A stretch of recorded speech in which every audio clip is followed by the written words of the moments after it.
Hello and welcome to the short Vort on Parsha Yisro. This week, my uncle beat me to the punch, a rarity. He called me up to wish me a good R Shabbos and a good Shabbos, and he pointed out that he really enjoyed the short Vort on Parsha Beshalach because throughout his life, he never noticed a distinction between Melech Mitzrayim, Paro, and Paro Melech Mitzrayim. To hear the difference and what it means, listen to the short Vort, and you can listen to any other short Vort in the archives. There's almost 700 of them.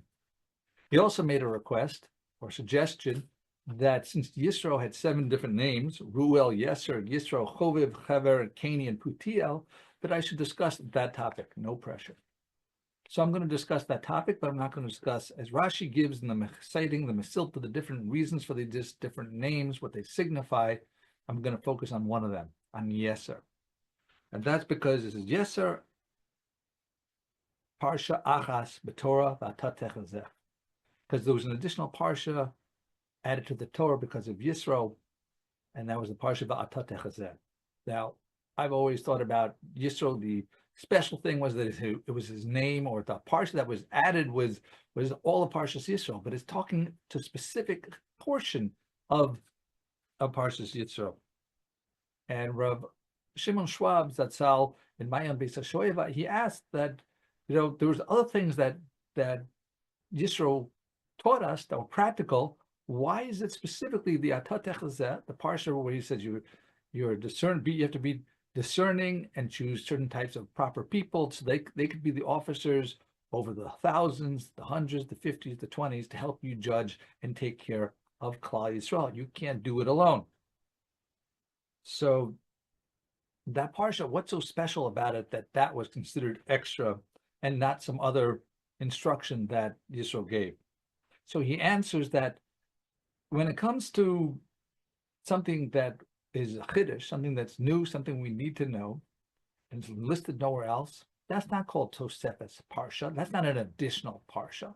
It's only an additional Parsha when it's something that we didn't need to hear because we had it somewhere else. And this Parsha of Atat Techazeh is actually not specifically Yisro's idea. He may have had the idea, but Rav Schwab says that Moshe Rabbeinu was already going to choose and make subdivisions on the different officers. In Parshas Devarim, Perek Aleph, Pasuk Yud Beis to Yud Ches, it says, "Vekachas Rosh Shivtechem, etc." Sorry Alafim, sorry Meos, sorry Chamishim, sorry Asaros, V'Shotrim Shivtechem. So it appears that without the advice from Yisro, Moshe would have done the exact, or pretty much the exact same thing. So Yisro was only coming as a reminder. So with a reminder, that's not something we needed to have. Therefore, it's considered extra when it was repeated in the zechus, in the merit of Yisro. But I still don't understand, like why do we need to have that? Yes, it's nice. He gave good advice. Still seems extra, and the Torah doesn't do anything extra. So I think that perhaps a thought from the Chidushei Harim, the first Ger Rebbe, Reb Yitzchak Meir Alter, 1799 to 1866, on the same pasuk. So he asks about this extra Parsha V'Atat Techazeh, like, what's the focus here? Yisro said different things. He said also, Mahadavar Hazeh, what is this thing Asher Toseh? Lo Tova Davar, it's not a good thing. Novel Tibol, you're going to get worn out. He made other comments. Why is it the Atat Techazeh that was considered to be significant for Yisro? So the Chidushei Harim answers that those things that I just mentioned, so they were negative reviews. They were like, oh, it's bad, you're going to get worn out. Anyone can complain. Anyone can point out flaws. But what was unique and meritorious of Yisro was that he gave Eitzah. He gave an advice. He says, all right, this is the problem, do it this way.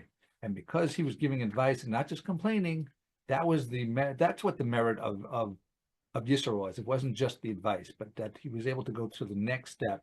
And that merit, that lesson is worth repeating in the Chumash. So thank you for listening. Like, share, and subscribe. Have a wonderful week and a wonderful Shabbos.